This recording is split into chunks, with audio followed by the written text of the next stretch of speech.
Muy buenas tardes para todas y para todos. Estoy muy complacido que esté con nosotros la doctora Tatiana Dangond, quien además de haber dejado recientemente su maestría en Estados Unidos, sigue pensando en adelantar sus estudios posteriores.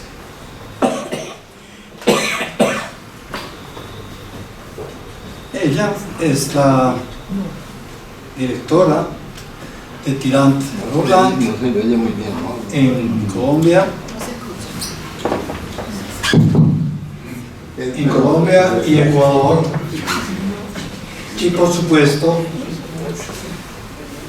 que en representación de CEO, quien le fue imposible viajar en este caso por razones profesionales,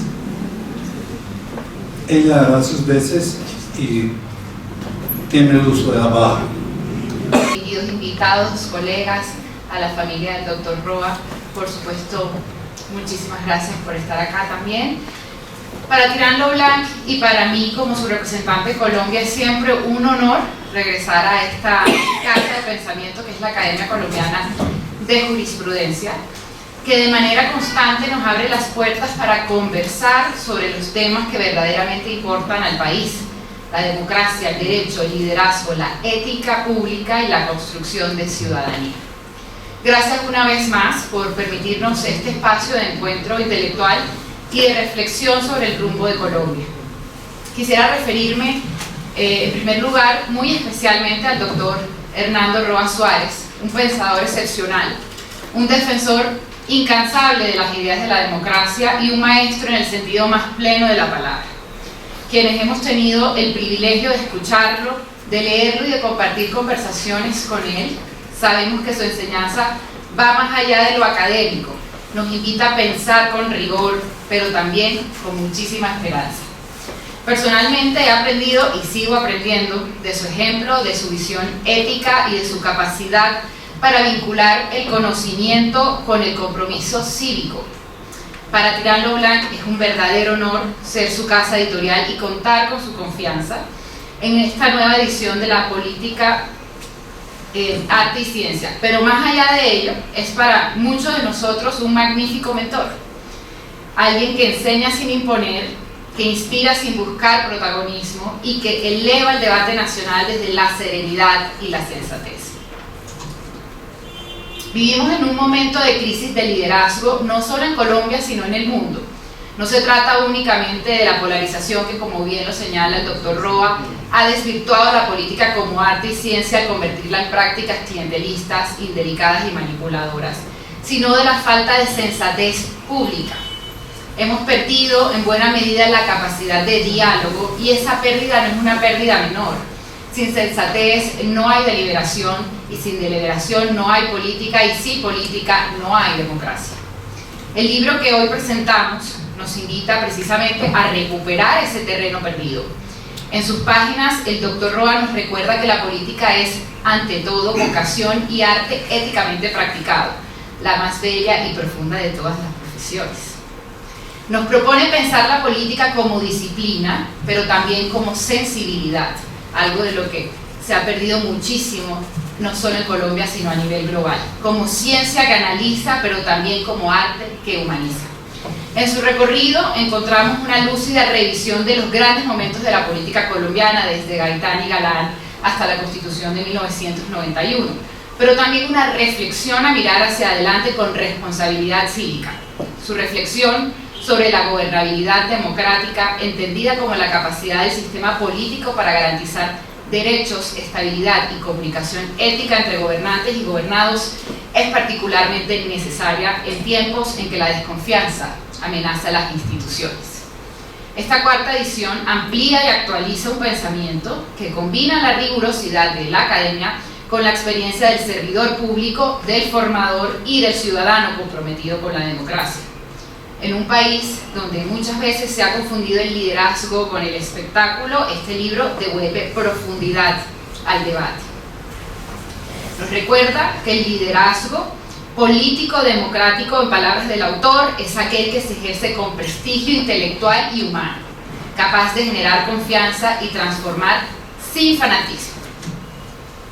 El llamado de la política, arte y ciencia es claro: repensar la política no como campo de intereses particulares, sino como el espacio ético y racional donde se construye el bien común.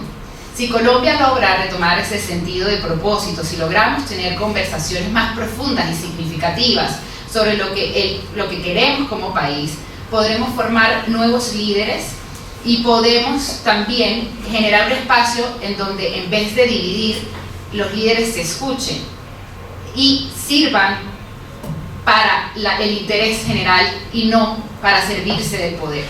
Por eso, celebrar este libro es celebrar la inteligencia, la memoria y la sensatez. Gracias, doctor Roa, por recordarnos que la política no se enseña solo en las aulas, sino también con el ejemplo, con la coherencia y con la palabra bien dicha. Gracias a la academia por seguir siendo un espacio de pensamiento y de diálogo. Gracias a todos los presentes y, por supuesto, también al equipo de Tirando Blanc, que ha permitido que se haya podido dar esta edición. Esta obra es sin duda más necesaria que nunca. Es el momento de considerar el arte de gobernarnos con mucha sabiduría. Muchas gracias. Bien, esta sesión la he preparado durante muchos años, pero especialmente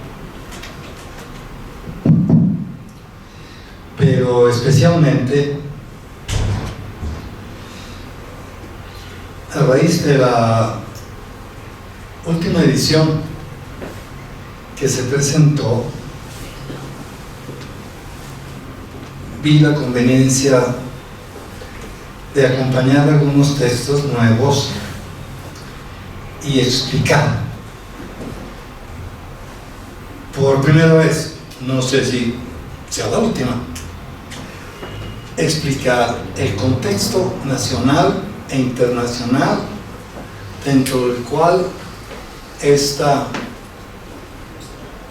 conceptualización teórico-práctica sobre la política como arte y ciencia puede estar. No es usual que eso se haga, pensando que los conceptos son elaboraciones como se hacían en la época de Kant o de Hegel o de tantos ilustres políticos desde el siglo V hasta nuestros días. Pero no, esta exposición la hago, la de hoy digo,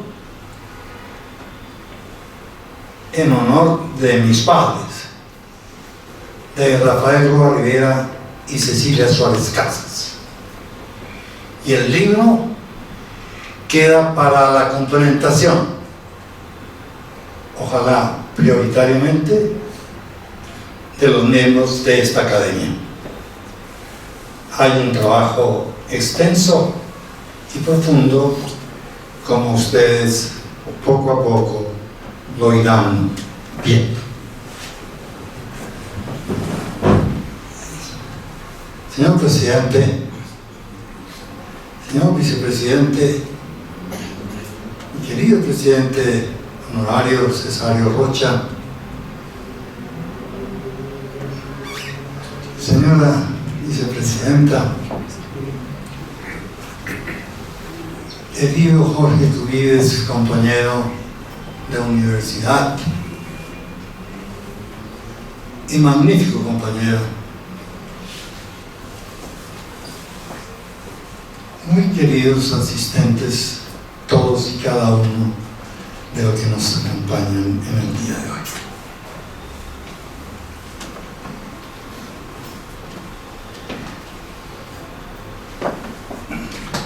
El orden del día será unas notas introductorias, la interdisciplinaridad en las ciencias sociales, las etapas de formación del autor, las etapas como profesor, el director de la ESAP Y dentro de este contexto, más los 10 artículos, los 10 temas a los cuales no me voy a referir hoy, pero que ahí están en el libro y hacen relación a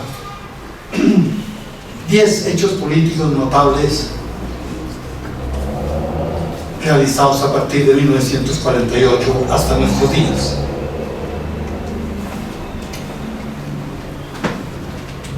Y decía, dentro de ese proceso, entonces, la nueva conceptualización de la ciencia política, las conclusiones, los agradecimientos y, por supuesto, algo que me parecería supremamente importante es la participación de ustedes.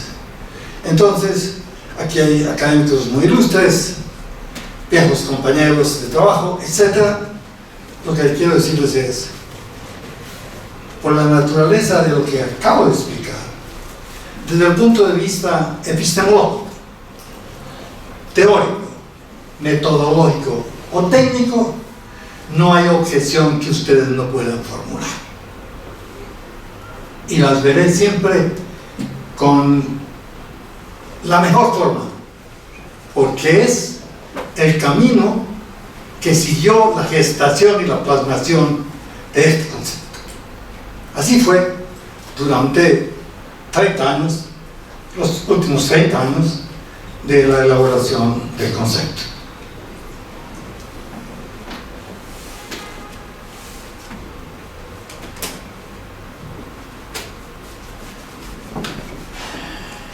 Comencemos con las notas introductorias.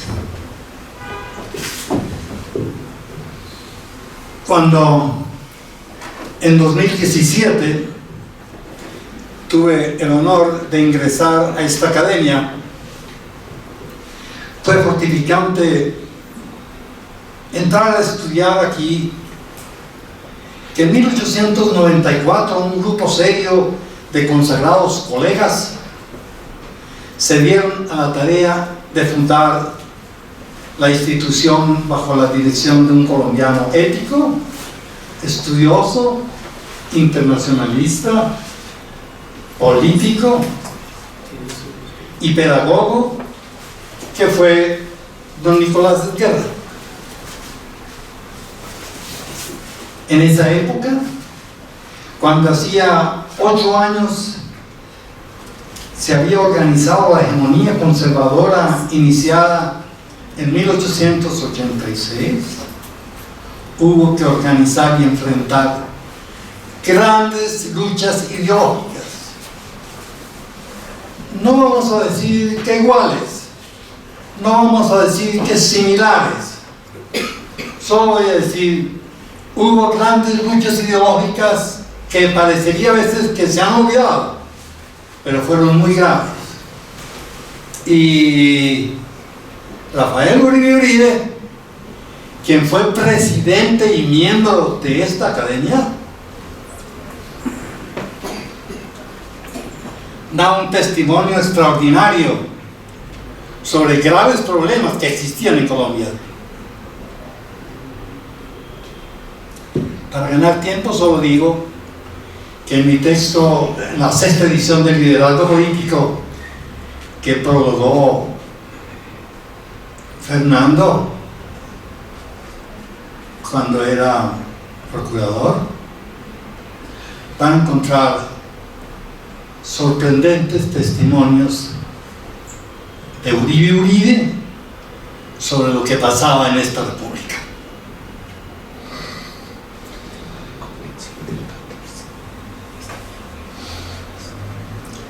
Años después, personas de la integridad, fortaleza y visión democrática de este personaje excepcional presidieron esta institución y nos legaron el ejemplo de una espléndida creación intelectual e irreprochable conducta pública y privada, como defensores de la democracia en gestación. En años posteriores, al organizarse la dictablanda rojista, Y digo dicta blanda porque aprovecho la oportunidad para decirles, ojalá que la juventud de nuestro país nunca sepa lo que es una dictadura militar en el siglo XXI. Yo fui testigo de lo que hizo un militar apoyado, como existen testimonios verídicos no inventados, del señor presidente Nixon, del señor Kissinger y del embajador profesional de carrera de Estados Unidos en el despacho del presidente de Estados Unidos. Como es algo tan grave, debo decirles a ustedes el testimonio directo cuando se conoció que normalmente iba a ganar el señor Allende. Palabras textuales del presidente de Estados Unidos: a ese hijo de puta hay que matarlo. Y ese testimonio fue dado años después por el señor embajador de Estados Unidos, quien vivía como un profesional de Norteamérica con todos los méritos en una residencia espléndida, porque allá, dentro del contexto norteamericano, se respetaba profundamente el uso de la palabra.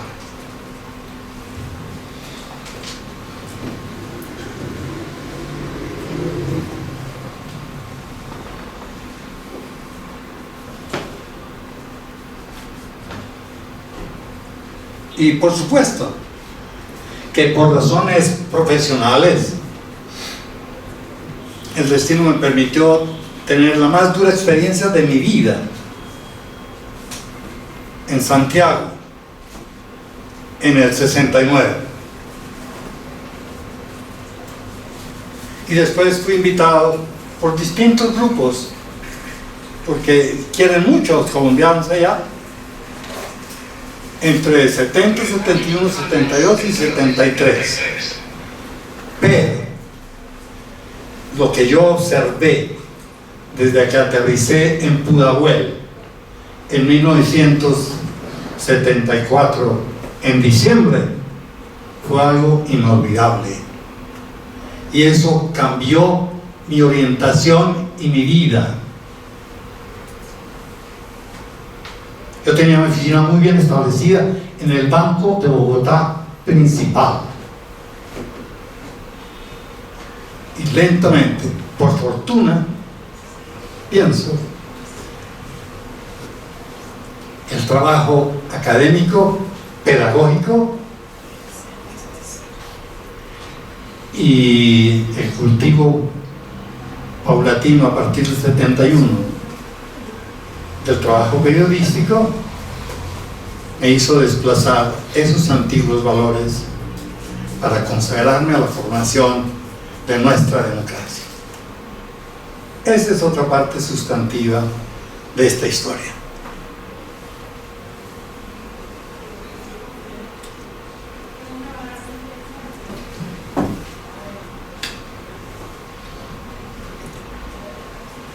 Decía hace unos minutos que en años posteriores al trabajo de Uribe, al organizarse la dictablanda rojista, la Academia Colombiana de Jurisprudencia mostró su fortaleza y vigor bajo la presidencia de un consagrado colombiano que aprestigió a nuestro país y recuperó nuestra tradición democrática.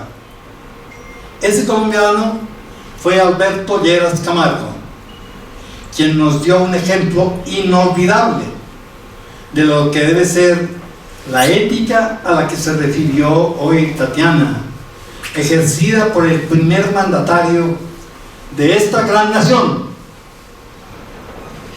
a pesar de ciertos comentarios desobligantes. 4 años después, al finalizar su labor el doctor Alberto Lleras. Colombia se sintió bien gobernada hasta 1970 por un colombiano excepcional que fue Carlos Lleras Restrepo. Él, porque me consta, porque lo estudié, porque me enseñó a ser estudioso, puntual, reflexivo, a ejercer política pública. Él, sin hacer nunca alarde, que me constara de todos los esfuerzos históricos que hizo desde niño, porque la gente ignora a veces que el presidente Carlos Lleras ni su familia personal fue persona de fortuna. Él no tuvo, siendo una familia muy numerosa, los recursos para entrar al Rosario, y por eso estudió en la Nacional. Y en ese claustro llegó a ser decano de la Facultad de Derecho. Y años después, la infiltración cotidiana que he presenciado especialmente y sobre todo en las universidades públicas, fui testigo de ese acorralamiento de que fue objeto siendo candidato a la presidencia de la República. Y el presidente envió a Pedro Gómez Valderrama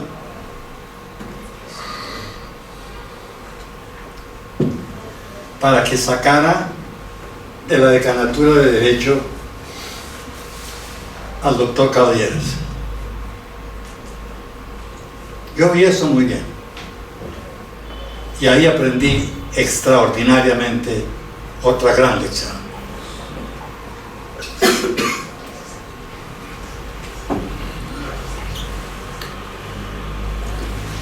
El presidente Carlos Lleras Restrepo fortaleció nuestro Estado, no estatizó nuestro Estado. Él conocía con muy pocos colombianos y se había preparado intencionalmente para ser presidente de la República. Él conocía los problemas de los más pobres del campo, y por eso hizo lo que hizo con la reforma del 68.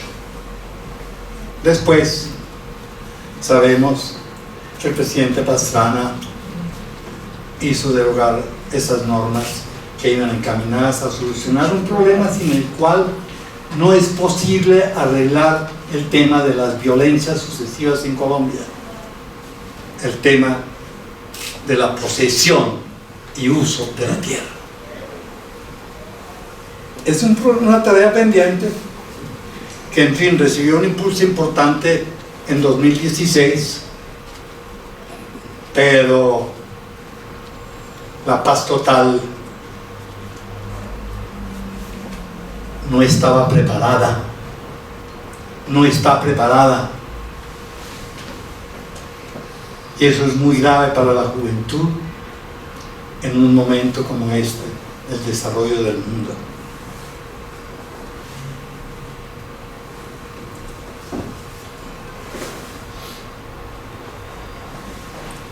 El doctor Lleras nos enseñó qué es eso del sentido de patria, y cómo en medio de grandes dificultades internacionales e inequidades internas que conoció muy bien, el destino me permitió asistir el día que Luis Carlos Galán, a nombre de la Juventud de Colombia, habló para elegirlo en su jefe en la cafetería del Banco Comercial Antioqueño de la calle 12, que estaba repleta. Y ese día recibí una espléndida lección. Luis Carlos llevó su discurso muy bien preparado y fue muy bien aplaudido. y el doctor Carlos Lleras, sin un papel en la mano. Y como ustedes ya saben, tengo la costumbre de tomar nota. El doctor Lleras mostró qué es eso del papel, de cómo redistribuir el ingreso en el consumo y la inversión. ¿Y qué es eso de la potencial media al consumo? ¿Y qué es eso de la inversión y del dinero especulativo y del dinero transaccional? Con una gran diferencia, que lo aplicaba a Colombia. Él se comprometía a hacer lo que él creía que podía hacer.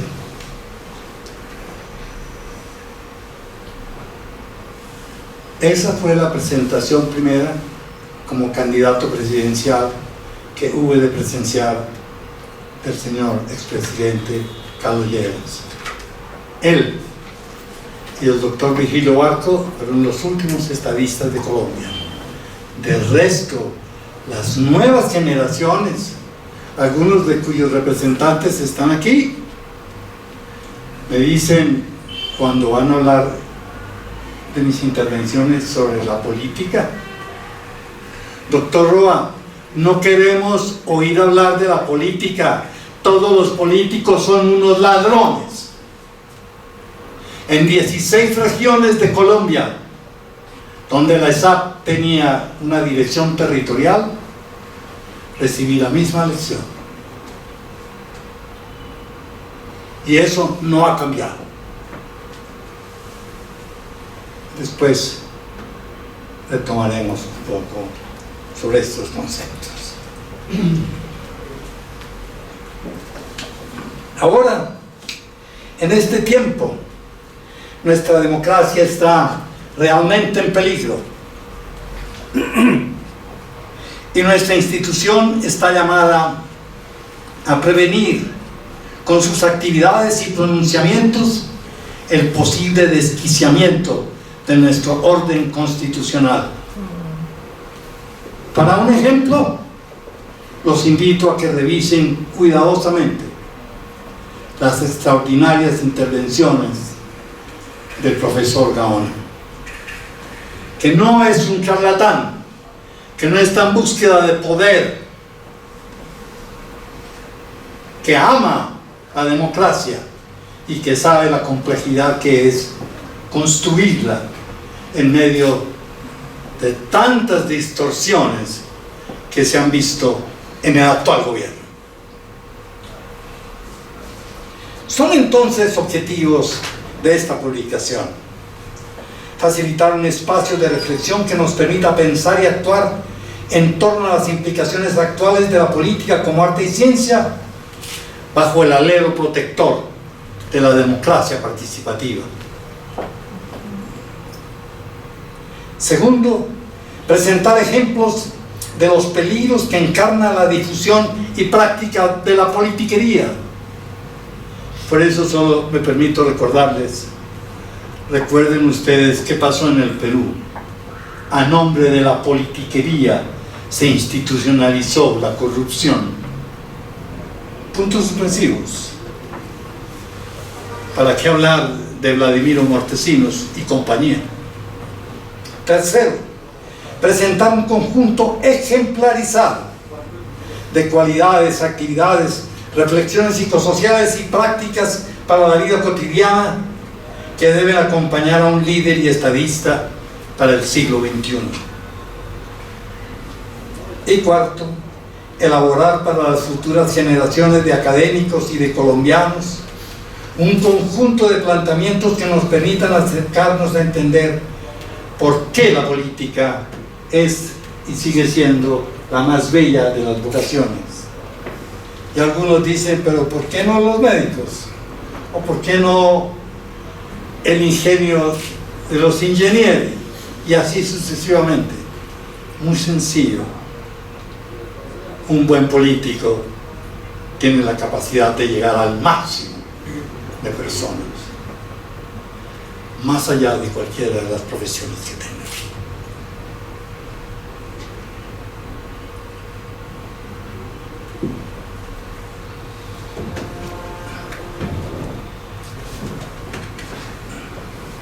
¿Y por qué hoy hablar de la interdisciplinariedad? ¿Qué jeringonza es esa? Muy sencillo. Los que aquí estamos fuimos formados a lo sumo multidisciplinariamente, pero la conceptualización de la ciencia política que les voy a presentar más adelante ha sido estructurada teórica y prácticamente con base en la interdisciplinariedad, y ya veremos ese recorrido vertiginoso sobre ese camino.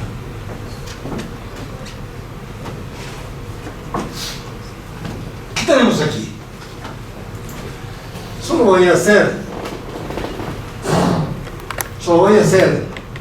una visión que facilite pedagógicamente comprender cómo se construye hoy el concepto de ciencia política con base en la interdisciplinariedad.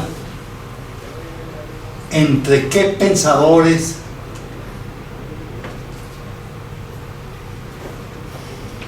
donde más del 50% ya están fuera, bajo tierra. En primer lugar, Carlos Marx. Hablo del pensamiento marxista, no de los marxólogos, marxizantes o marxianos, y menos de los sovietistas.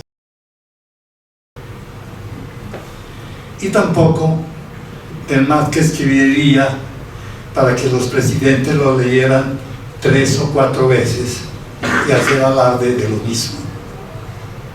Eso es para descrestar ignorantes. Decir que yo he leído 3 veces El Capital. Es casi, pensaba ese día, que no lo he leído ni siquiera una sola vez. Pero no sé, no voy a entrar en ese tema. Lo que quiero decir es que Karl Marx fue fundamental para estructurar las ciencias sociales contemporáneas, porque fue el primero que trabajó derecho, periodismo, política, en este orden estricto en su vida personal, y economía. Y con estas disciplinas elaboradas al más alto nivel, se metió a estudiar la estructura del capital. Esa es la obra maestra que ningún economista antes había realizado. ¿Y dejó el aporte? Por supuesto que sí. En segundo lugar, encontramos a este abogado y economista, y sin nunca, bueno, no existía la facultad de sociología, y se convirtió en el más importante sociólogo del siglo XX,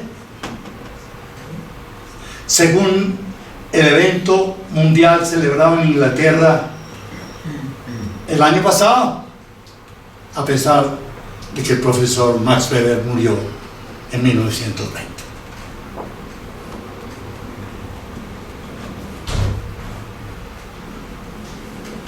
Complementa a estos dos grandes pensadores un ser extraordinario,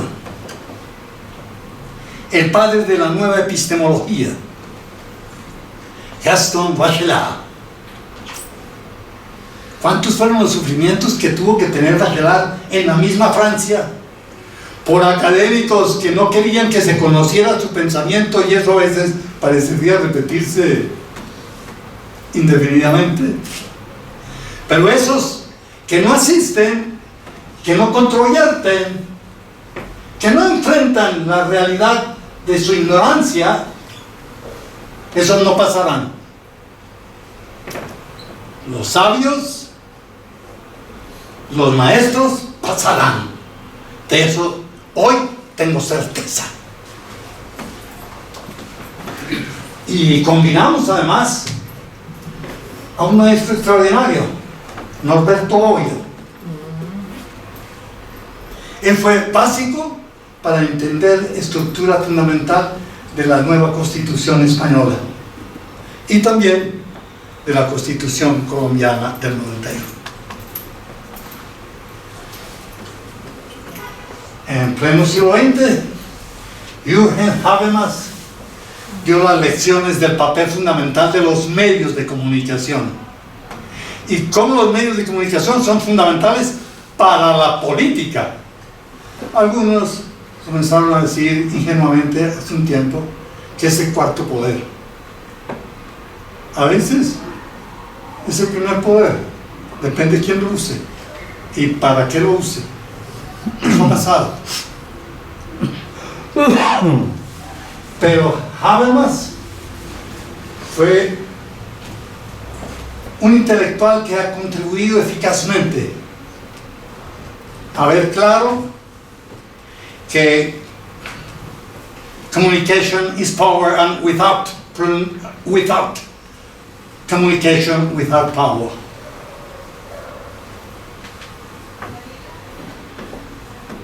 Hay otro economista extraordinario, muy desconocido entre nosotros, el profesor John Kenneth Galbraith. Tuve el inmenso honor de estar con él en 1998 en el Club de Harvard. Y él comenzó por preguntarme qué había pasado con el director del DNP, porque habían sido compañeros discípulos de Keynes. Ahí comenzó nuestra charla y nuestro diálogo en el Club de Harvard. Él fue el que organizó el programa económico del presidente Kennedy, nada más, nada menos, con sentido de grandeza, con visión responsable, haciendo viable la democracia en la práctica, desarrollando reformas agrarias, como la que se firmó en Uruguay, etcétera, etcétera, etcétera.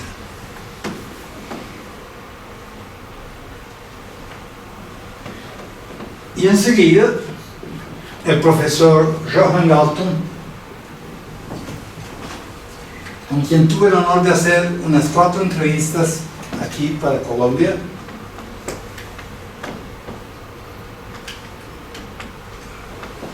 que fueron publicadas, por supuesto,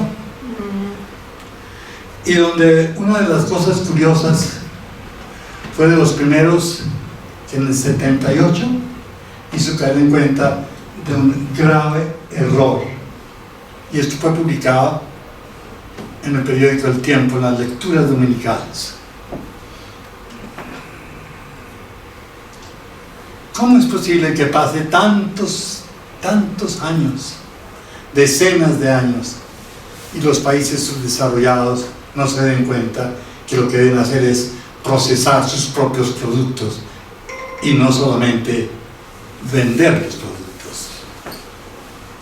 ¿Cuántos miles de millones perdimos por ese error político?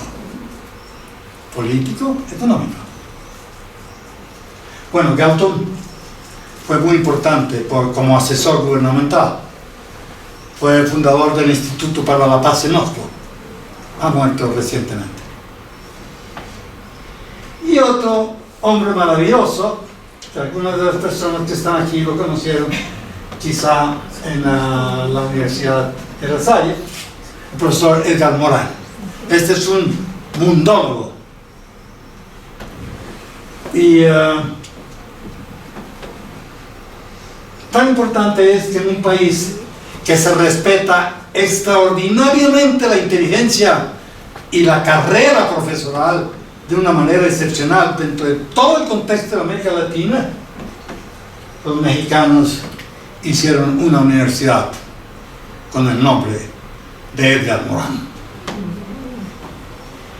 Y continuamos con Norteamérica, continuamos con Inglaterra, y entonces está el profesor John Rawls. basándose en esos discursos maravillosos que muchas veces siguen teniendo vigencia del Locke sobre la libertad, lo replanteó para el siglo XXI. Y nos pasamos otra vez a la América Latina, con una persona que fue expulsada de Brasil en la época de la dictadura.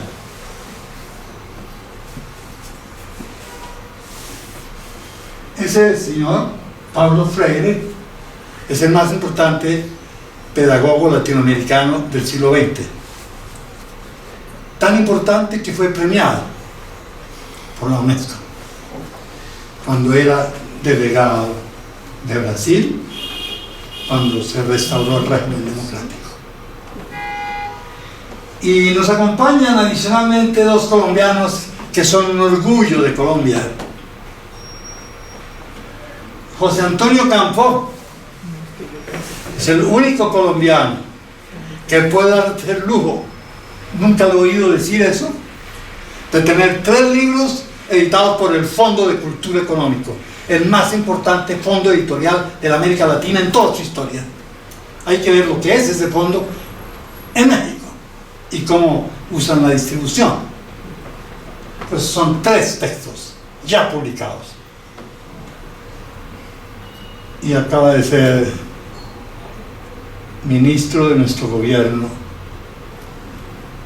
que no fue utilizado como correspondía a una república democrática como Colombia.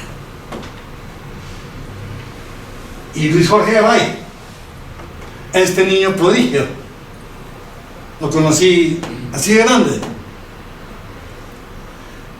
Y el primer texto de Luis Jorge Garay, ¿sabe quién se lo probó? El presidente Carlos Lleras.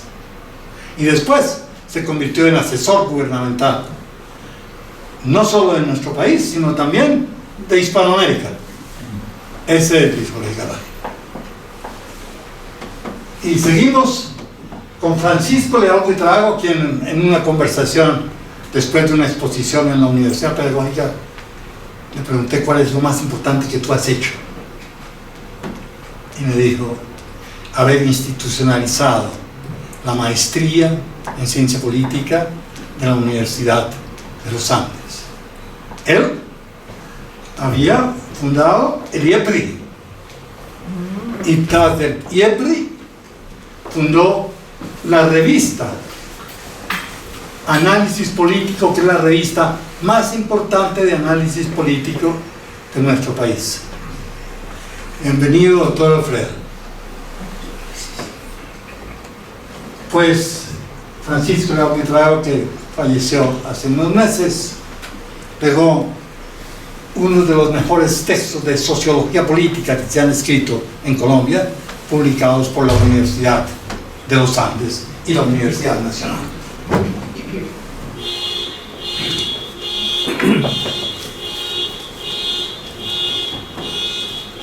El próximo grupo de personajes, y por supuesto que faltan varios, pero solo me voy a referir a los que están aquí por ahora.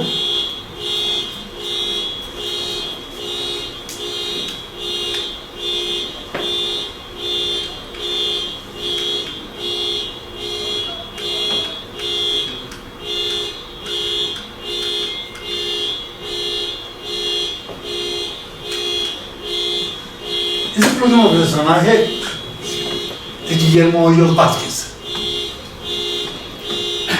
Ese señor fue decano de artes de la Universidad Nacional de Colombia por concurso.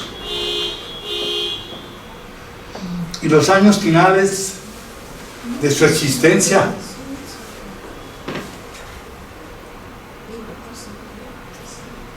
lo oí en un club de un gran prestigio en Bogotá, defendiendo, como lo hace un demócrata de verdad, los valores de la democracia. A eso dedicó sus últimos años Guillermo Hoyos. además de una prolífica publicación de textos,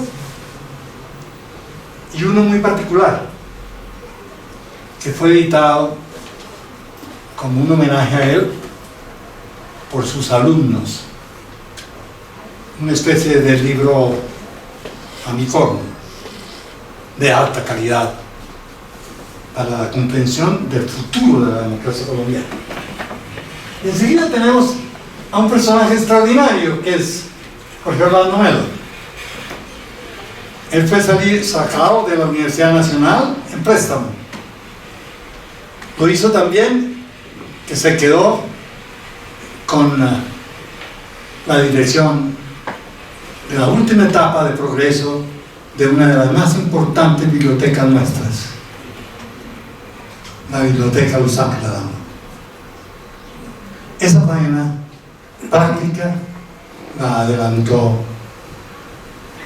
ese historiador y consagrado a la comprensión de los difíciles problemas nuestros. Enseguida tenemos a Julio Carrizazo Omaña, quien me acompañó en la presentación que hice sobre los grandes proyectos hidroeléctricos colombianos en 1986, junto con ese hombre extraordinario que era Guillermo Perry Rubio.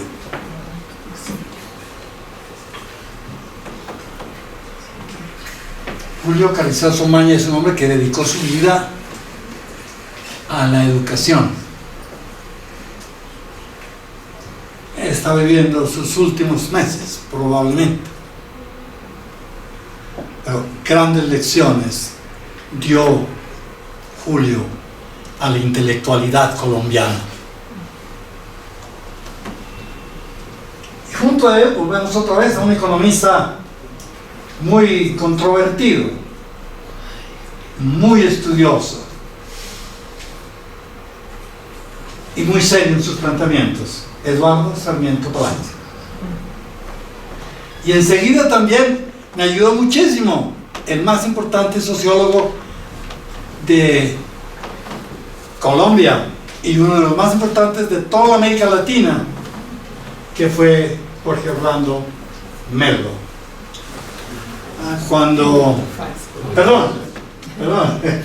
Orlando Falsburda. Cuando, miren esta paradoja que se la dejo para sus reflexiones, cuando se celebraba en el Centro de Convenciones de Cartagena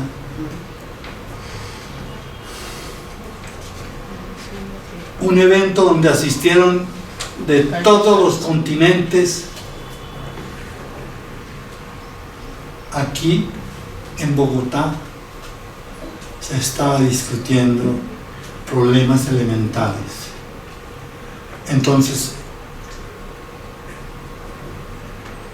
llamé a Hernando Santos y le dije: Hernando, pero por favor, este espectáculo nunca se ha presentado en Colombia de esta manera. ¿Cómo no hay nadie aquí del tiempo?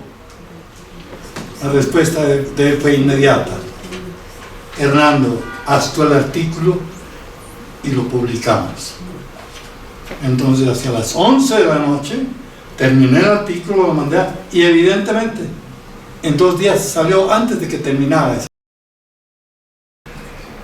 Orlando es un hombre extraordinario, fue un hombre extraordinario, que enseñó muy bien qué es eso del trabajo interdisciplinario. Y falta un personaje muy cercano a nosotros, que no hace mucho estuvo aquí y en el externado de Colombia presentando mi texto sobre ensayos políticos jurídicos. Humberto Sierra Porto está pendiente que se le haga un gran reconocimiento, porque gracias fundamentalmente a él, pero obviamente con apoyo de la Corte Constitucional, se impidió el embrollo de fondo y de forma de una tercera candidatura del señor Uribe. Y después decía, es una sentencia de 500 páginas, que era un juicio político y que el problema era de un articulito. Así debe tratarse nuestra academia cuando hay un problema crítico del derecho. Pero eso pasó. Bueno, y para esto de la interdisciplinariedad en las ciencias sociales, notarán ustedes que faltan unas mujeres. Voy por ahora solo a pronunciar 6. Hannah Arendt, la filósofa y pensadora Hannah Arendt, que todavía se sigue citando en grandes textos políticos, y la economista Martha Nussbaum, que fue ni más ni menos asesora del secretario general de Naciones Unidas, soportando empíricamente las afirmaciones del señor secretario. Y Michelle Ledoux, una de las grandes feministas iniciales, o Mary Ellen Richmond, la fundadora del Social Worker, que eran unas tecnólogas para convertirlas ulteriormente en trabajadoras sociales. Por ahí Rosa Margarita dejó alguna huella, puntos suspensivos. Y Virginia Gutiérrez de Pineda, Ay, sí, maravilloso. esta mujer extraordinaria, experta en familia, por supuesto, con todas sus implicaciones, y Magdalena León. Y con ellas terminamos el tema de la interdisciplinariedad. ¿Qué es esto de las etapas de formación? ¿Qué tiene que ver eso con la conceptualización? Ustedes harán las deducciones. Primero, mi formación en Derecho y Economía Javeriana, y las enseñanzas, por supuesto, de mi padre y el gobierno del presidente Alberto Lleras Camargo, con quien me enorgullezco de haber trabajado en la tarea desde la calle 66 a la 72, de la carrera séptima a la 14, distribuyendo simplemente sus editoriales. Frente a la fuerza y la amenaza de la fuerza, el poder de la inteligencia. Y triunfó. Y no facilitó que sus hijos medraran del poder. Nunca. Fui testigo de eso. Y al final, a sabiendas de que él tenía derecho a que sus huesos quedaran en el cementerio central, le pidió a su hijo, en los últimos años, en pleno uso de sus facultades, que cuando él se muriera, yo tengo derecho a eso y tengo derecho a que me celebren la misa en la catedral y a que me trasladen mi cadáver desde la catedral hasta el cementerio central. Ya recibí todos los honores que la República me podía conceder. No deben gastar en mí un solo peso más. Gran lección. Puntos suspensivos.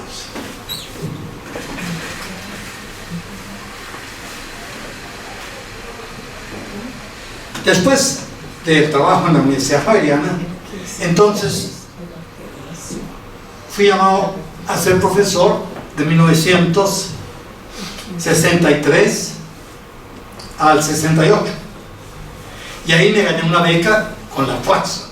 ¿Y qué era la Flaxo? Era la facultad hispanoamericana más importante de su tiempo, hispanoamericana. Estaba en Chile, y en medio de la transición, Frei Allende. Allí vi llegar a personalidades como Edgar y muchos grandes pensadores que querían saber cómo era posible hacer esa transición sin violencia. Y a un presidente que conocía muy bien a Chile y que no era leninista, pero sabía muy bien qué era eso el contenido de la teoría del Estado de Lenin. El presidente Allende sabía que su pueblo, como es el caso de mi percepción sobre el pueblo colombiano hoy, necesita paz y obras en su beneficio. No más errores con los sectores populares. No más engaños con los medios de comunicación. No más perturbaciones a nombre de la paz que no conocen. Debo decirles que las lecciones que recibí en esas direcciones territoriales, 16 de los departamentos más importantes, fueron inolvidables, porque allí aprendí a comprender la magnitud de nuestra distancia y de nuestros desafíos, y eso no se olvida.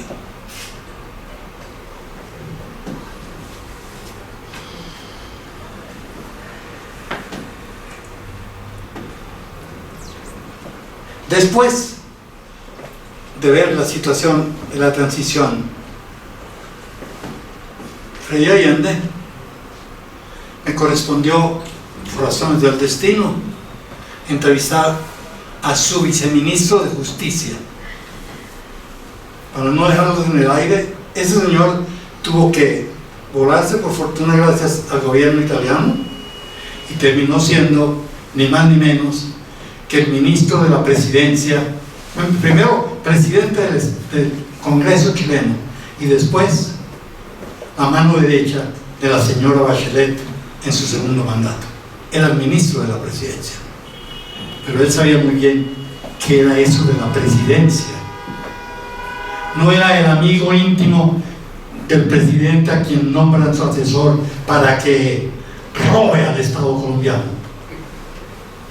No era eso.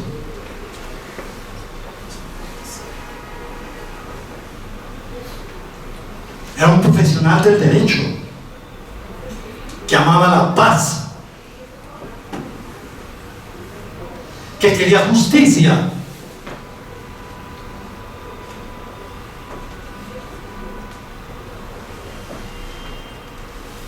Entonces, en el año 71 comenzó mi carrera en las lecturas dominicales del Tiempo. Y estando dictando el primer seminario para el externado sobre análisis político moderno, y alumnos de último año de economía, de acuerdo con un convenio que tenía Fernando en ese entonces, terminamos exitosamente ese evento. Y posteriormente escribí otro artículo que habría que un poco retocarlo en nuestros días: los jóvenes, los partidos y el país. Y gracias a eso entré al Tiempo. Con sencillez les digo, no hubo palanca de nadie. Y cuando le pregunté a Hernando, oye, ¿y por qué me ofreciste que las páginas del periódico estaban abiertas para mí? Me dijo Hernando, porque tus artículos se defienden solos. Son palabras de él. Así comenzó mi carrera periodística en el Tiempo durante un poco más de 20 años. Y como profesor, ¿qué pasó? Después del 71, tuve una experiencia inolvidable con la Universidad Tadeo Lozano, que tenía una crisis de crecimiento. Y los economistas que hay aquí, que entienden de eso, comprenderán muy bien que es eso, una crisis de crecimiento en una universidad. Entonces, había contratado ya al presidente de la Sociedad de Epistemólogos de Colombia,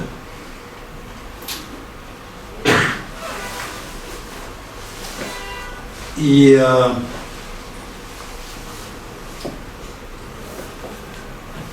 con Carlos Federici nos dimos a la tarea de empujar la Tadeo Lozano hasta el 75, cuando nunca había participado en un concurso, y participé en el concurso de profesor de la Escuela Superior de Administración Pública. Éramos 300 en este país, quedaron 150 en el primer refile, quedaron 75 en el segundo, quedaron 30 y finalmente fuimos electos. Entonces Laureano Ladrón de Guevara, Tomás Ducay y Hernando.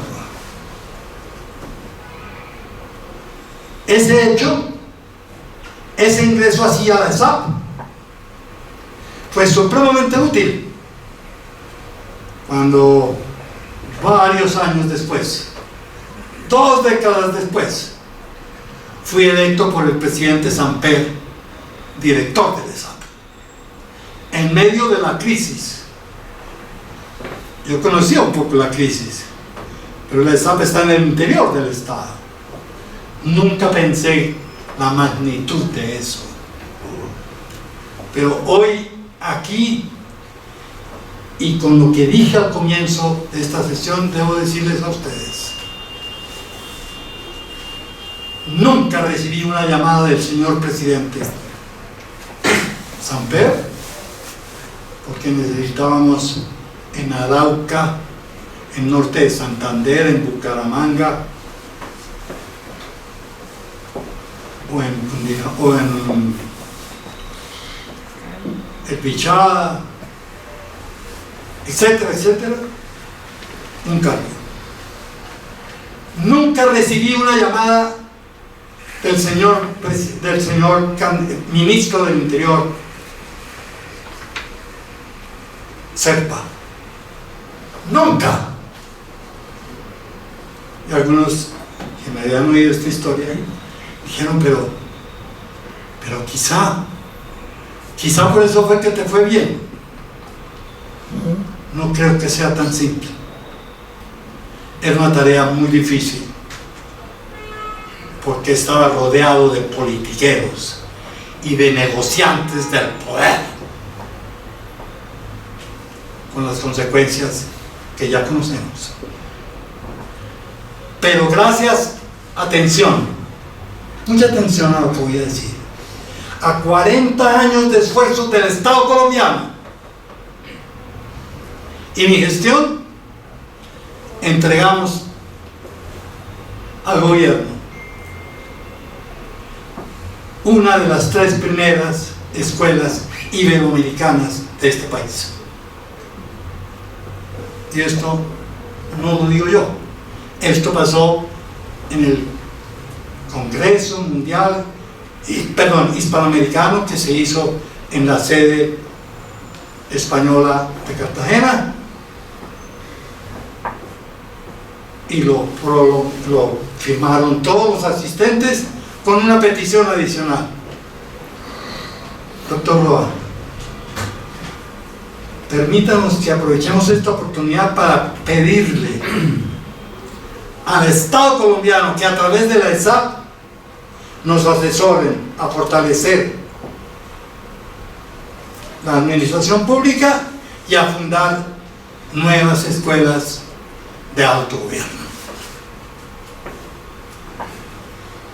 Esa solicitud todavía está esperando en el escritorio de Andrés Pastrana. Bueno, Pero ¿y el profesor qué pasó?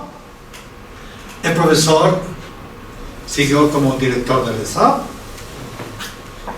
fue profesor del 75 al 99, subdirector de los posgrados y director del estudio del Instituto de Estudios Internacionales Alberto Lleras. Y al ser destinado de la ESAP, tenía una vieja idea que había compartido con muchos directores de la ESAP, pero siempre había dificultades, no había plata, no había plata, no había plata. Entonces se consiguió la plata pública y colombiana.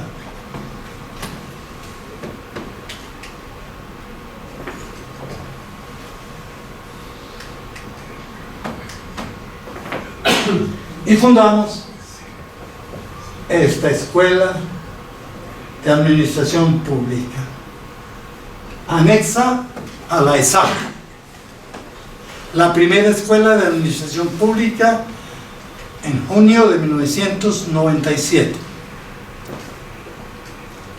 Asistieron en números redondos 80 embajadores de los asignados por esos gobiernos y los mejores economistas y administradores públicos de Colombia y los profesores de universidades públicas y privadas más calificados en ciencias sociales.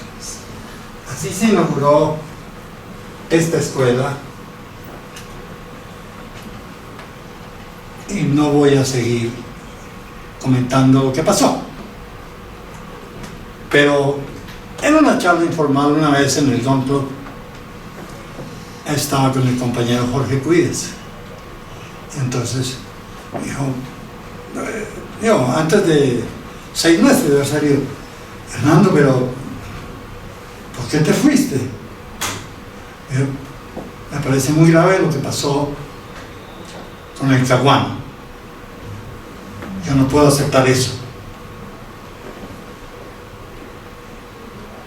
Pero te quiero decir que había 300 millones de pesos para construir la escuela de posgrados en depósitos del Banco de la República. Y él muy finamente me dijo, no les has debido dejar esa plata. Después descubrí que esa plata fue feriada.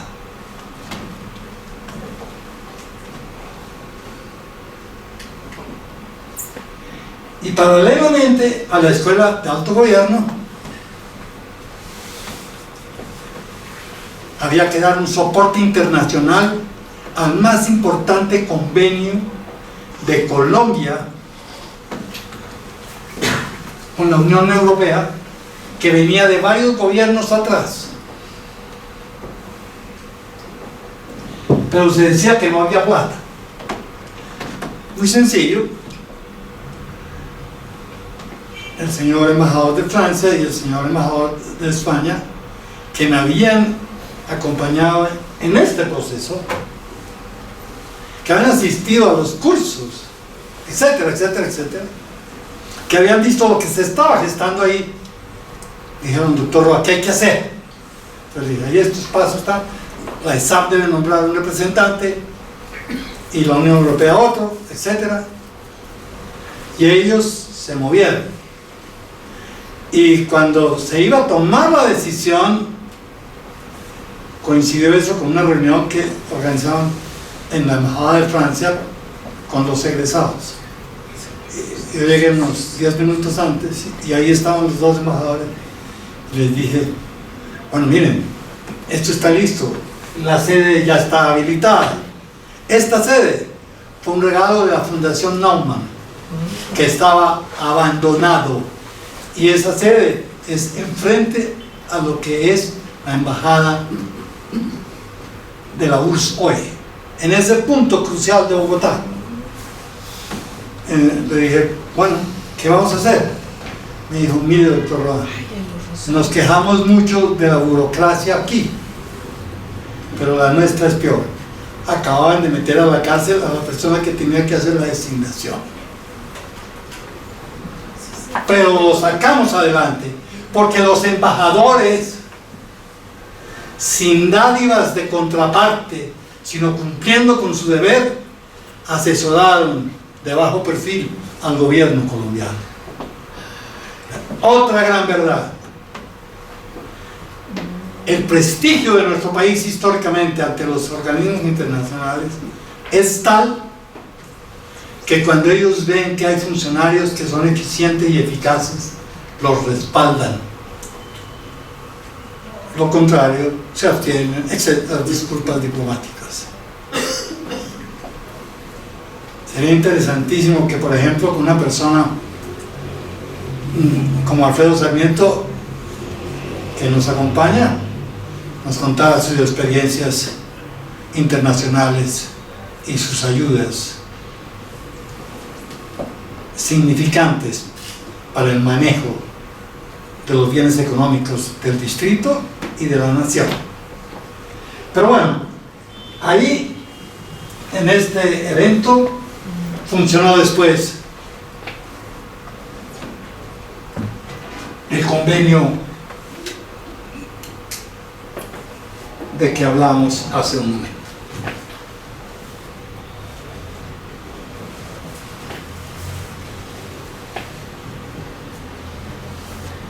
En gran síntesis, solo esquemáticamente, repito, por segunda vez, gracias a 40 años de esfuerzo del Estado colombiano y a la gestión de Hernando Roa, se fortaleció el sistema educativo del ESAP, y lo último que se hizo fue un convenio con la Universidad de Alcalá de Henares, donde lo más importante de un doctorado, de un PhD, es la investigación, donde las propuestas que hicimos con Edgar González y conmigo fueron aceptadas por unanimidad. ¿Qué pasó con ese proyecto? Si estamos hablando de 1998. Bueno, además se organizó el evento, la oficina del presidente Análisis de Casos. Había problemas en la toma de las decisiones de la presidencia de la República. ¿Qué había que hacer? Mostrarle al presidente que estaba bien asesorado, no sé si en todo, pero estaba bien asesorado y era oído. Mostrarle qué pasaba en Inglaterra, en Francia, en España y en Estados Unidos. Pero no llamé al señor embajador, llamé directamente a Carlito Lleras y le dije: mira, necesitamos una persona que haya trabajado o que esté trabajando en la oficina del presidente, para que venga aquí y exponga cómo se toman las decisiones allá. Y Carlitos apoyó y mandó un magnífico asesor presidencial de Estados Unidos. Y ese evento se hizo. En alguna oportunidad llamé a un personaje muy cercano a un presidente para proponerle que esta es una cosa seria, que vale la pena. Me dijo: doctor, ya tenemos quien hace todo bien. Y todo resultó muy mal.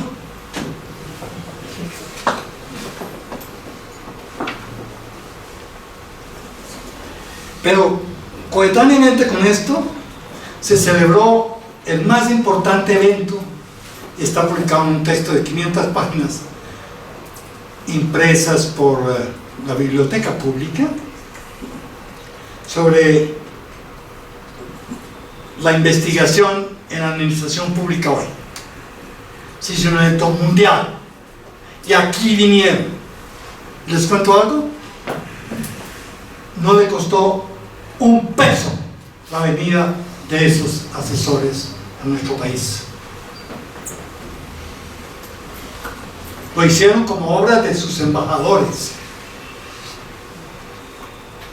y dijeron y discutieron lo que ellos pensaban sobre el actual desarrollo de la administración pública. Pero había otro problema. Es usual que ciertas instituciones públicas, o la mayoría, no tienen historia. ¿Por qué pasa eso con tanta frecuencia? Antes había solicitado a los directores que designaran un historiador para que hiciera la historia del ESAP. Se publicó en 1998, para no demorarme más. En 1998 se publicó el texto por Diego Yunes sobre la Escuela Superior de Administración Pública. El señor es ministro. Y para terminar, entonces tuve el inmenso honor de que como director del ESAP fuera a inaugurar la maestría del INAP de México. Fue inolvidable esta gestión. No me preguntaron, si alguien tiene curiosidad, desde aquella época está subida en YouTube. Y me designaron profesor honorario de la ESAP. Muy bien. Con esos antecedentes que he apenas rasguñado, es que me di a la tarea de preparar el concepto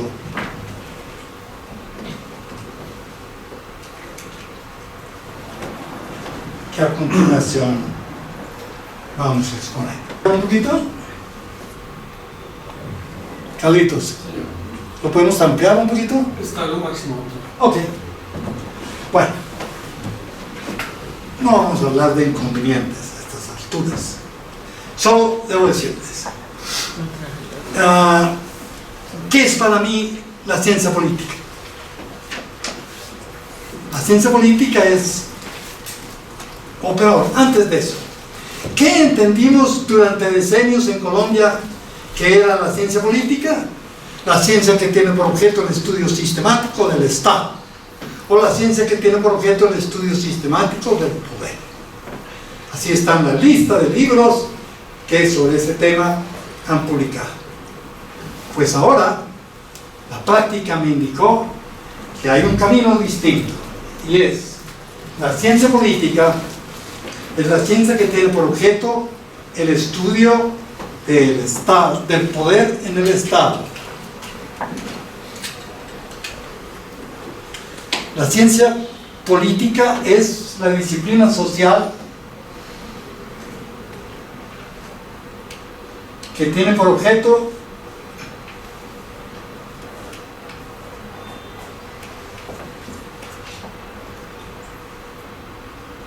el estudio del poder. Pero además, la ciencia política tiene por objeto el estudio de la gobernabilidad, el estudio de los estratos sociales y de las clases sociales. La ciencia política tiene que ocuparse del estudio sistemático de los partidos políticos y los grupos de presión, de los procesos electorales,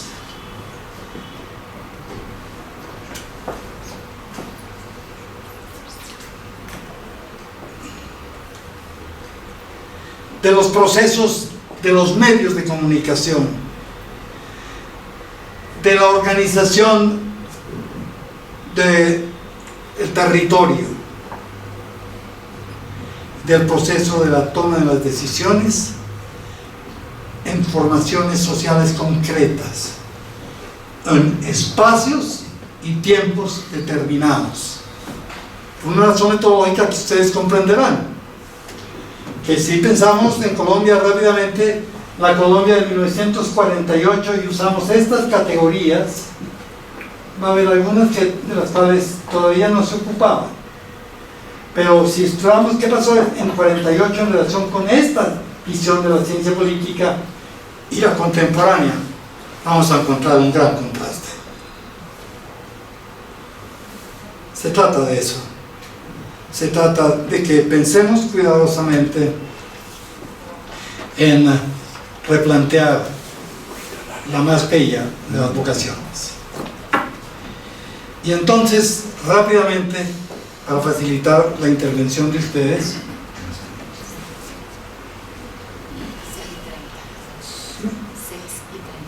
bien, vamos a plantear unas conclusiones.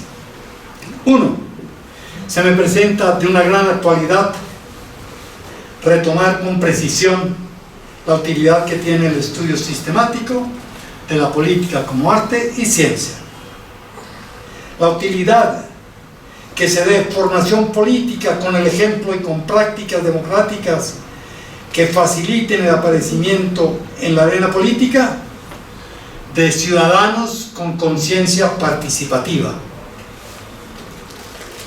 La conveniencia que en todas las facultades se dé oportunidad de estudiar la política como arte y ciencia.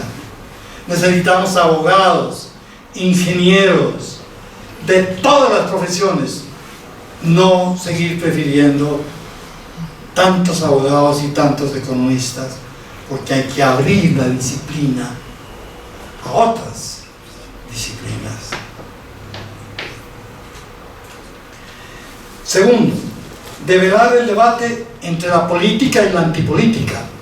Al comenzar la exposición hice mención a lo del Perú. La bandera de que se acaben los partidos políticos era la bandera central del señor Fujimori. Y ya saben ustedes en qué terminó eso. En la cárcel, por fortuna. Y entre nosotros, ¿qué ha pasado?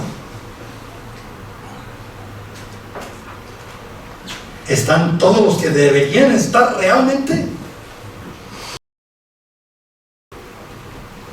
Por responsabilidad contractual y extracontractual. ¿Quién sabe? Creo que evitando que el empleo de la politiquería desvirtúe el papel sustantivo de la política, que la política debe desempeñar en nuestros días, ella debe ser fuente de prácticas solidarias e instituciones democráticas, participativas y sólidas, que le den a la nación estabilidad, la estabilidad que merece nuestra democracia. No olvidar que somos seres sociales y que como seres sociales somos seres políticos. Eso es Aristóteles. Como seres políticos estamos convocados a institucionalizar el derecho, la justicia y la paz en nuestro gran país, en América Latina y en la Tierra. Tercero, la política como arte de gobernar y como ciencia se complementan. Ambas requieran cada día en nuestro país y en las democracias occidentales de más y mejores centros del saber, de profundización de la investigación, la innovación y de la reflexión, de más y mejores políticas educativas, de más y mejores actores, de más y mejores líderes políticos y estadistas. De estos señores superiores a 100, ¿quiénes reconocen a cuántos estadistas de esos? Es un hombre de Estado, no es un charlatán, no es un magnífico parlamentario, es un hombre de Estado.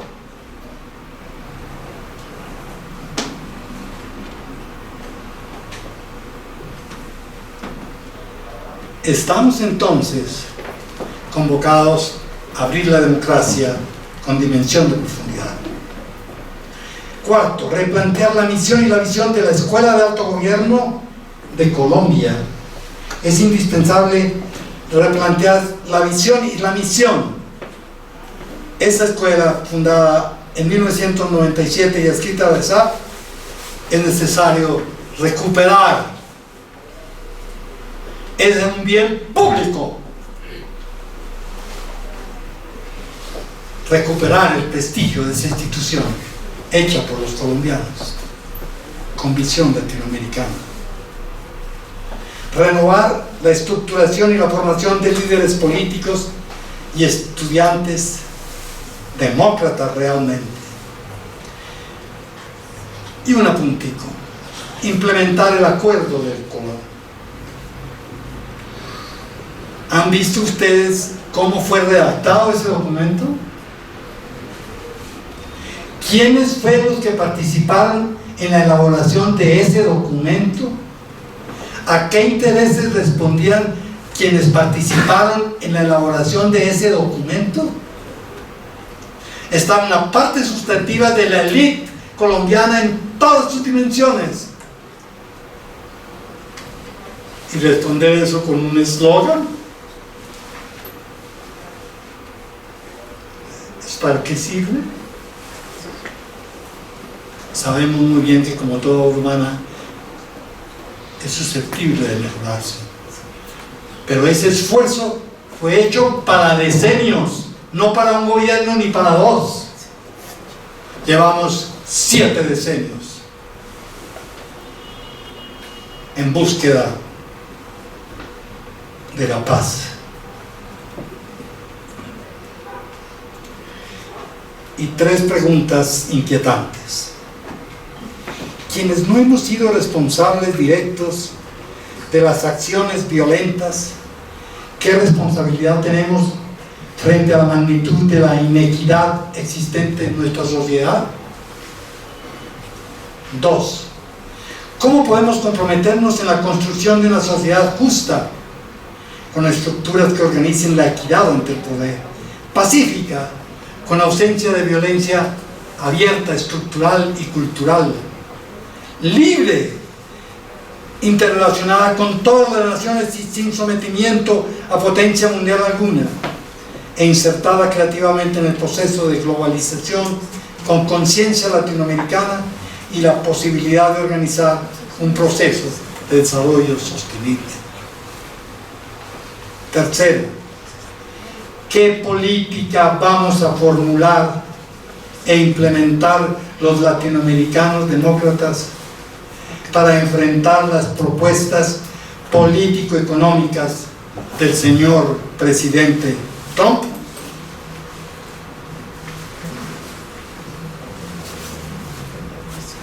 ¿Han leído ustedes los primeros asuntos sobre estas materias manifestados cuando perdimos Panamá? Puntos suspensivos. Y los agradecimientos. Mil gracias al señor presidente de la Academia, Juan Rafael Bravo, y a todos y cada uno de los miembros de la mesa por su responsabilidad con la Academia. Mil gracias a Salvador Víez Antón por su colaboración para el fortalecimiento académico de las instituciones jurídico-políticas de América Latina. Este es el camino. Mil gracias a ti, Tatiana, por tu cumplimiento académico y administrativo al frente de Tirando Blanc, Colombia, Ecuador, por tu consagrado trabajo jurídico, político y humanístico, y estaremos muy atentos a la evolución de tu autonomía, de tu autónomo y responsable vocación política. Mil gracias a Jairo Rodríguez por su dedicación correctiva a lo largo de 155 páginas del libro cuya 4ª edición hoy presentamos. Su labor promete un gran futuro para Tirant. Jairo. Mil gracias a los ministros, rectores y decanos que me acompañaron con sus prólogos o presentaciones. Mil gracias a Jaime Uribe Urbinola y Rafael Rivas Posada, Gerardo Molina, Rodrigo Lloreda y Osvaldo Beltrán. a Guillermo Perry y Julio Carrizosa, a Alfonso Borreo Cabal, José Fernando Izaza y Germán García Durán, a Rafael Pardo, Fabio López de la Roche y Alonso Ojeda Aguad. Mis agradecimientos para Carlos Gustavo Cano, Fernando de Llanón y Francisco Chona Contreras en Ecopetrol. Mil gracias a Francisco de Bru, Carlos J. Jaramillo y Augusto Trujillo Muñoz. Y mil gracias también para Gerd Gutermans o Xavier Hayancourt, Gabriel Elorriaga, Arthur Leicester, Scott Coleman de Inglaterra o Gary Philip Hughes de Washington, y por supuesto a Juan Antonio Vargas. Mil gracias a Omar Guerrero, Remy France, Joan Prats, Eduardo Aldana y Carlos Orlo, a Eduardo Cifuentes Muñoz, Humberto Sierra Porto, Fernando Carrillo Flores y el profundo y sistemático y veraz prólogo de Alfredo Sarmiento Gómez. Mil gracias a Rosa Margarita, Hernando José, Mario, Margarita y Jerónimo, y a Santiago, Juli, Luciano y Emiliano. Mil gracias a Juan Pablo Toro Roa, su señora Adriana Moreno y su hijo Lorenzo Toro Moreno. Con su afecto recibo un gran impulso para terminar, para continuar. Y a cada uno de los miembros de la academia, a los presentes y a los a distancia, y a los invitados especiales, mil gracias por su afecto y solidaridad. Mil gracias a todos.